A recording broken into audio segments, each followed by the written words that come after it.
Hello and welcome back to All About Russia. My name is Andrew and today we'll be looking at the Belgorod Oblast. The Belgorod Oblast is located in the west of Russia, in the Central Federal District and in the Black Earth Economic Region. Within the Russian Federation, it shares borders with the Kursk Oblast to the north, with the Voronezh Oblast to the east, and with the nation of Ukraine to the west. The Oblast is 10,500 square miles in size, making it the 67th largest federal district within the Russian Federation and larger than the nation of Rwanda. Just under 1.5 million people live in the Oblast, making it the 30th most populous part of the Russian Federation. Forests make up nearly 13% of all land in the Oblast, whilst farmland account for over 50%. The rest of the terrain in the Oblast is shared between urban and steppe terrain. Rivers and lakes make up 1% of all the area in the Oblast, with the longest river, the Oskol, being over 120 miles long and flowing into the Don. The highest point in the Oblast appears to be an unnamed hill at 227 meters high, so if you have any information on this, please let me know. This in turn means the rest of the Oblast is not especially hilly and is mainly flat. The Belgorod Oblast runs on Moscow Standard Time. The flag of the Oblast is a panel divided by a blue cross into 4 equal parts of white, green, red and black. The white symbolises rich deposits and the production of chalk, milk and sugar. Green stands for the abundance and fertility of the land, fields and forests. The red stands for the blood shed to defend Belgorod throughout the centuries, whilst the black represents the richness of the soil. On the white part is also the coat of arms of the Oblast, an eagle and a lion. This actually refers to the defeat of Sweden, led at the time by Augustus Adolphus, the Lion of the North, by Imperial Russian forces, whose symbol was the Imperial Eagle. The flag has been in use since May of 2000, with the coat of arms being slightly older at nearly 300 years old. The Belgorod Oblast can be broken down into 21 administrative districts, with the capital at the city of Belgorod, which acts as its own administrative district.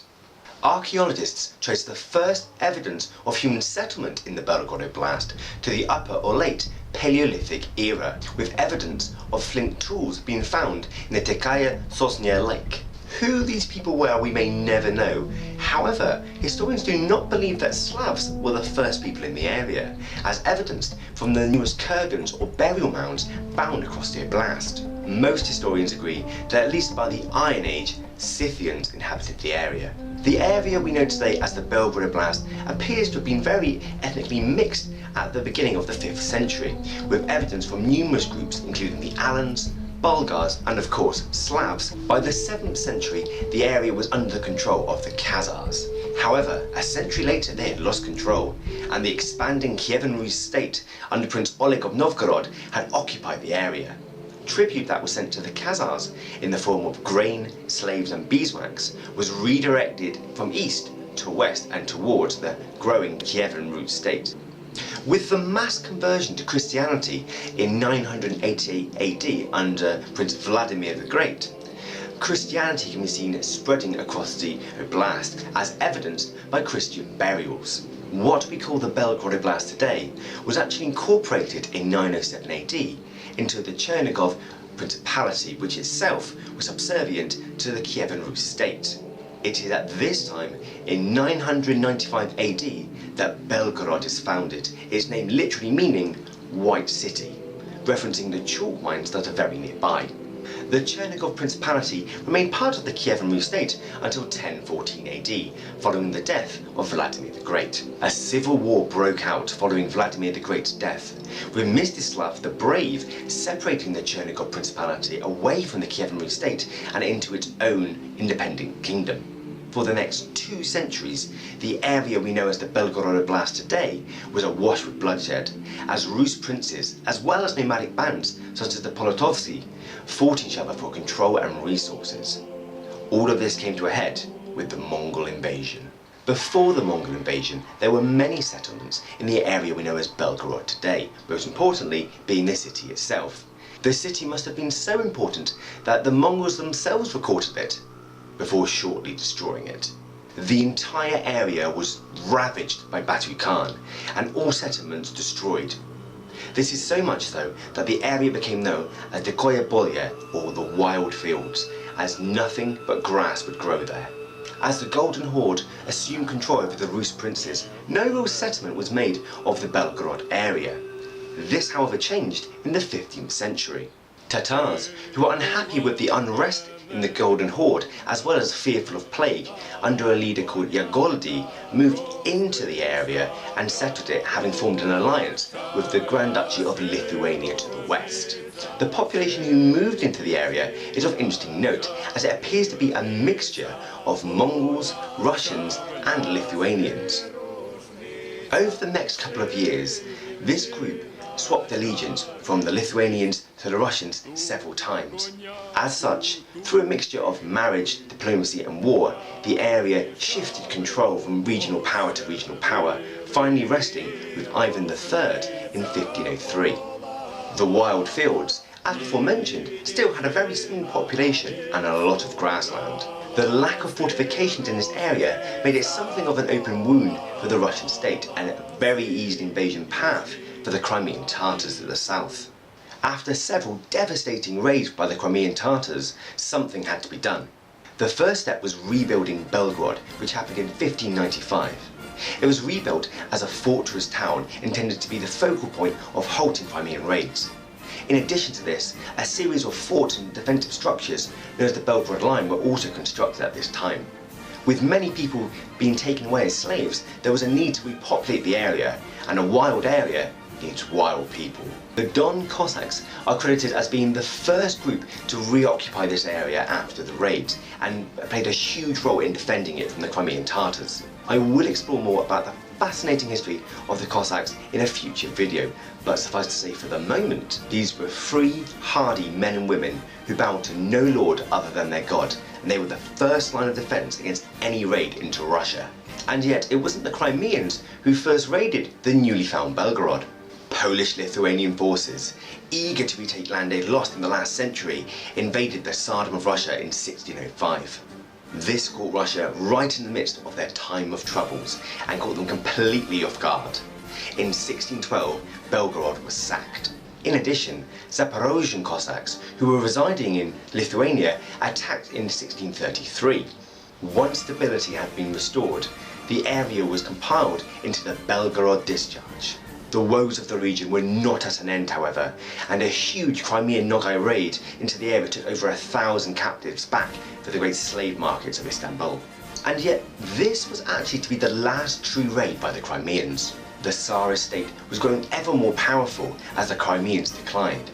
As the Tsarist state grew ever stronger and the Crimeans weakened, the Tsarist state expanded, thus making the Belgorod Oblast from being a frontier outpost to safely behind lines and be able to develop into an agrarian area. Belgorod, still being a military district in the 18th century, provided troops for the Great Northern War, and in return were given a particular banner we might have seen earlier. Of note, the character of Belgorod had changed by the 18th century, and the area was not considered part of the Don Cossack lands, despite them having first inhabited the area. This signifies that more Tsarist subjects had moved into the area, as Belgorod was considered part of Russia proper. In 1708, the Belgorod Discharge was incorporated into the Kiev province. Nearly 20 years later, the area was retracted and incorporated into the Belgorod province. This lasted for over 50 years, before being incorporated into the Kursk Governorate, then being split between the Kursk and Voronezh provinces. This redrawing of the border follows the development of the area changing from a military district to an agrarian one. The black earth of the region made it fantastic for agriculture and became part of the breadbasket for the Russian Empire. Many of the crops produced were used to feed the industrial cities of Russia. Throughout the 18th and 19th centuries, industrialization began in Belgorod itself.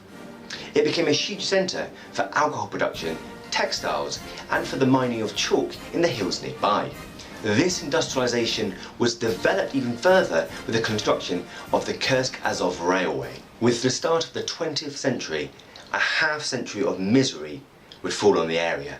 With the start of the First World War in 1914, millions of troops travelled across the Oblast heading straight for the front.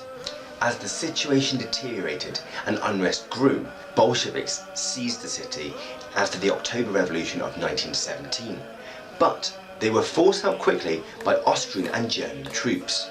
Once peace was signed with the Treaty of Brest-Litovsk, the area was incorporated into the Kharkov province of the newly found Ukrainian state.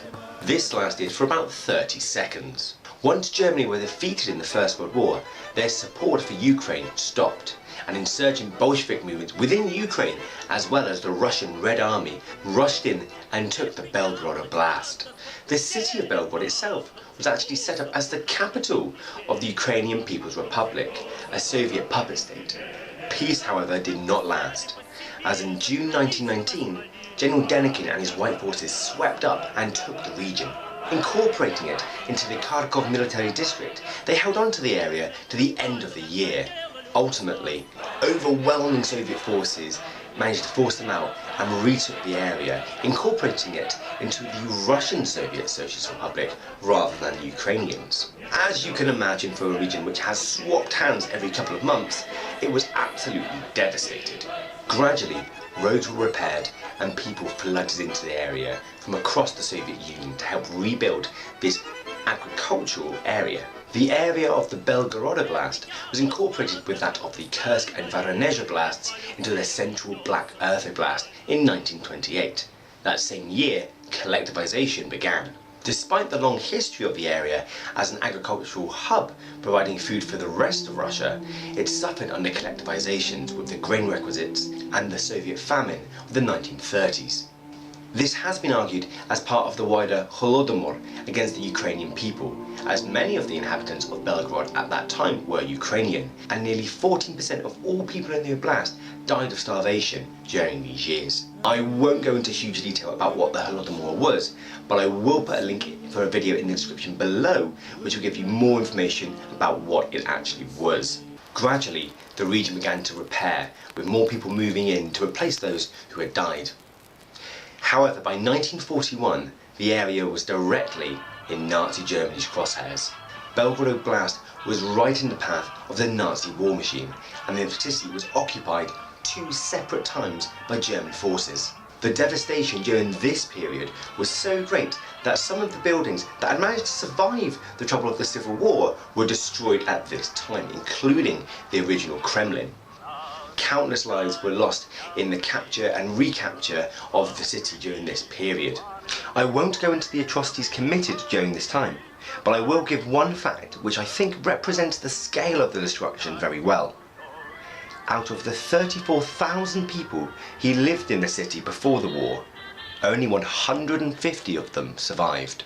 Repopulating and rebuilding the oblast after the war years, despite huge investment from the Soviet Union, was a slow process. Having to rebuild pretty much everything from scratch, it wasn't until 1954 when the Soviet authorities felt justified in changing the map one more time. On the 26th of April 1954, the Belgorod Oblast was formed. For the next 40 years, the region was one of the most highly productive regions of the USSR, continuing a long tradition of bountiful harvests on the nutrient-rich black soil, as well as a thriving mining community to boot. Even after the fall of the Soviet Union, these industries continued to thrive, and people trickled into the oblast looking for work, as opposed to many parts of Russia where people left the country. Whilst not the largest nor the most vibrant of cities, Belgorod does always rank high in surveys of cleanliness and affordability for Russians. Life, it seems, continues apace in this agricultural heartland of the Russian Federation. As before stated, agriculture plays a huge part in the economy of the oblast. It regularly produces more than 1 million tons of meat every year, and in 2012 was the highest meat producing region of the Russian Federation. Grain is also grown in huge quantities, with nearly 4 million tons produced in 2014. Heavy industry also plays a role in the economy of the oblast, with mining, metallurgy and engineering all bringing billions of rubles into the oblast economy. However, this does come at a price, and the oblast is unable to meet their own electricity demands, and therefore must rely on neighbouring Kursk and Voronezh for supply. Traditionally, their proximity to Ukraine has been a huge boon and of great trade between the two nations. However, following the annexation of Crimea, trade has taken a drastic downturn. Nearly 2/3 of the trade with Ukraine has been halted, and yet despite this, the Belgorod Oblast is still one of the wealthiest parts of the Russian Federation. The population of Belgorod Oblast is nearly 1.5 million people as of the 2010 census. This number is actually up from the 2002 census. Nearly 500,000 people reside in the capital city of Belgorod, and this is also up from the 2002 census. As of the 2010 census, Russians make up the vast majority of people in the oblast at over 90%. The next largest group consists of Ukrainians, followed by smaller groups of Armenians, Turks and Azerbaijanis, with a variety of other ethnic groups making up the rest.